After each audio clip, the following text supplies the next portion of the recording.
How to fix no phone icon on your Android phone. Hi everybody, welcome back to our channel. I am Bimo from App Guide, and in today's guide video I will show you the way on how you can fix if there isn't a phone icon on your Android home screen. But before we get started, if you are new to our channel, then make sure to leave a like, hit that subscribe button, and without any further ado, let's get started with today's video.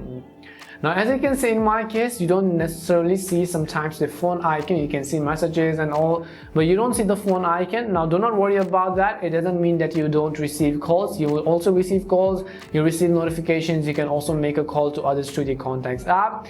But the reason it is not showing up on your home screen is because you have simply not added them. Now, not on all operating systems does this actually add by default. Sometimes you need to add them manually as well.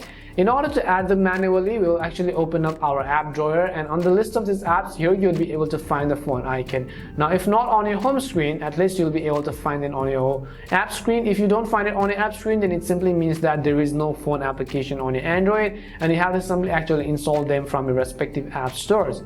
In order to drag them to the home screen, we will actually long press and hold on it. As we long press and hold on it, what you can do is actually, you can see we'll come back to the screen. Now we can go ahead and place them to our desired position, and as you can see, the phone app is right over there. Just like that, you'll be able to notice that we have all of the recent contacts, you have your contact history and all of your contact people and so on.